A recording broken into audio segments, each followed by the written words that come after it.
What I want to discuss with you guys today is something that we like to refer to as the sexless marriage.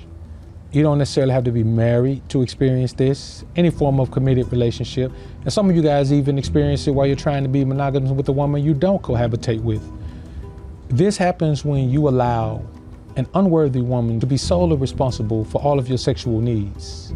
See, there is never really going to come a time where a woman can be the quality of woman that you want to be in a relationship with, then at the same time be sexually liberated, or shall I say, in tune with her sexuality enough to handle all of your sexual needs. So you're gonna have to compromise one thing or the other.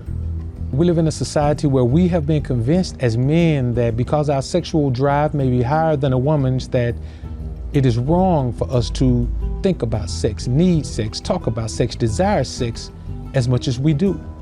When in our actuality, it is strictly us being the instinctive men that we are. Look throughout nature. All male species think about sex consistently, constantly. The difference in most of the animal kingdom is that the males can only get sex when the females are in a certain point of estrus. Beyond that, outside of that, there is no sex amongst animals. There is a mating season, there is a breeding season, then there is nothing until the next breeding season, the next mating season. We as human men don't really have to worry about that, and that is another gift that God gave us that separates us from the rest of the animals. But we live in a society where we are taught that we as men should be willing to perform as the rest of the animals and just hold off until a woman wants to provide those experiences that take care of our sexual needs. Now, that is no problem if a woman is simply waiting until she is in the mood. That is understandable, because if you are like me, you do not want to be sexually engaged with a woman who is not in the mood. But we live in a society where women are putting everything and anything before your sexual needs. So not only do you have to wait till she's in the mood, you have to wait until she's not tired, or she's not busy, or she's not hanging out, or she's not preoccupied. And that could lead to, I've known men who've been in relationships with women, men who've married women and gone months without sex. Like, how can you have a woman in your presence daily and you are forced to go months without sex? It makes no sense. But this is the reason why so many men in the manosphere are able to focus on totally disregarding sexual contact with women, because you have been brainwashed, you have been trained into accepting that as a particular circumstance of your existence. I am not with that. I believe that if you are in a situation with a woman who is not providing for your sexual needs, then it is because she does not prioritize them. And what is to gain for you being in a situation where a woman does not prioritize the very base need of a man? Many arguments, many divorces, many problems would be solved if women would prioritize a man's sexual desires. That is one of the things that you go into a marriage or a commitment of any kind expecting from a woman. But you are sadly mistaken in this particular society if you believe that a woman will continually prioritize that. You are the one who has to be responsible for that, because a woman will very quickly put pleasing you sexually on the back burner. It will not even make her list of top 10 important things after a while. Now, here you are in a situation where you have sworn to be faithful to this woman in front of man and God, but you're doing this under the impression that she will prioritize your sexual needs, and she will not. Women do not value sex the way you do as a man.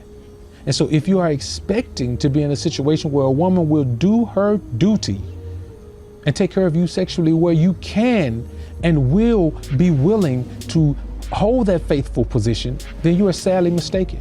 And that is something that I know a lot of you men have experienced in your previous relationships, and you will experience it again if you decide to enter into another committed relationship. You must understand that the bachelor life, the single life, is the most productive life you can live, because one woman will not prioritize you enough. She just won't. Accept that. And the one who will prioritize you sexually has nothing else going on with her. So rather than lead women on and be in situations where you are telling one woman she is your woman and there's no one else, while you have other women as well, you should just remain single and enjoy your single alpha life. That way, you can have your needs met, you can have your desires met, you can live the life that you want to live and be a productive alpha male in this society without having your masculine energy taken away from you because of the oppression that takes place when your sexual needs are not met. When you hear all these men in the manosphere saying that, well, I'm just never gonna have sex with a woman again, what they are saying is that they are doing away with their own manhood, because your masculine energy will drop if you are not allowed to engage in the one masculine act that all men share. And that is being able to enjoy a woman sexually. It is that simple for us. It is very important for us. It is a hormonal thing for us. It is a survival thing for us. You will not survive as a masculine man if you are not being pleased sexually on a regular basis. There is an old saying that my grandfather used to say, if you don't use it, you lose it. So you lose a lot of testosterone through the act of sex. But as you know with everything else, when your body loses a large amount of any particular thing, it will immediately do everything in its power to fight to rebuild that resource. So it's not like it goes away and never comes back. But if it lies dormant, it's the same thing as bodybuilding. If you're building a body and you don't go to the gym for 6 months, all the muscle that you built will go away. If you don't go to the gym ever again, you'll turn into a lard ass. So I'm telling you guys, it is better to not engage with sex with a woman rather than be left to wait on her to decide when is a good time for you to have sex with her. Just stay single. Engage with women when you wish without having to ostracize yourself from the dating pool because you have sworn yourself to one woman who will never take your sexual needs seriously. And it's always alphas up, betas down. Peace.